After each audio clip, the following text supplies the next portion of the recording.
আমার থেকে বেশি ব্লেসড এই ক্ষেত্রে কাউরে দেখি না। ফার্স্ট অফ অল আমার পরিবার, আমরা 6 ভাই বোন, আমি সবার মাদ্রাসার প্রিন্সিপাল এবং বাংলাদেশ খুবই নাম করা একটা মসজিদের খতিব। আচ্ছা, এবং উনি একই ধারায় মাদ্রাসায় পড়াশোনা শেষ করে বোর্ড স্টান করেছেন, দেন আবার কুষ্টিয়া ইসলামিক ইউনিভার্সিটি থেকেও পড়াশোনা শেষ করে উনি গোল্ড মেডেল পেয়েছেন এবং সে টিচার, সেও ইন্টারে মাদ্রাসায় সারা বাংলাদেশে মেয়েদের মধ্যে ফার্স্ট হয়েছিল। আমার আব্বা ছিলেন আমার কমিউনিটির, আমার জেলার খুবই সম্মানিত একজন আলেম।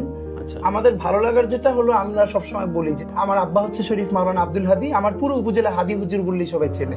এবং আব্বার নামটা আমার নাম এখন পরিচিত হয়ে গেছে, আমার নামটা ছিল চেনে মেনলি হাদি আমার আব্বার নাম। তো এটা আমার জন্য খুব আনন্দেরও। এই জন্য এমনি দেখবেন যে আমার যারা আগে চেনে, আমার ফ্রেন্ডরা ওসমান নামে ডাকে, আর শেষে এখন লাস্ট নেম হিসাবে সবাই হাদি ডাকে। মানে এই জন্য বলা যে এই ইম করা বা যা ধারণ করি সেটা কোনো ভয়ভীতি ছাড়া বলে ফেলায়। পুরো জার্নিটা আমার আব্বার কাছ থেকে এসেছে। আচ্ছা, আচ্ছা, আমরা ভাই বোন অলমোস্ট সবাই এরকম একদম। মানে ইভেন আমার এটা অনেকে ওই যে আমাকে একবার টিপি হওয়ার আগে তো বরিশালে একটা প্রোগ্রামে গিয়েছিলাম, আমাকে প্রায় 10 থেকে 12টা নাম্বার থেকে হুমকি দেওয়া হলো। আচ্ছা। আমার পরিবারের সব মেয়েরা কিন্তু একদমই নিকাব করে, হিজাব করে, আবার প্যারালালি তারা ইউনিভার্সিটিতেও পড়াশোনা করে।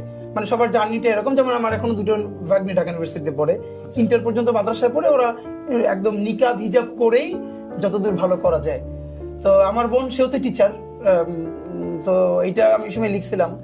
তো আমি যখন আমার উপজেলা থেকে বরিশাল শহরে আসছি প্রোগ্রামে, তো সবাই আমাকে বলছিল প্রোগ্রামে না যায়, এরকম থ্রেট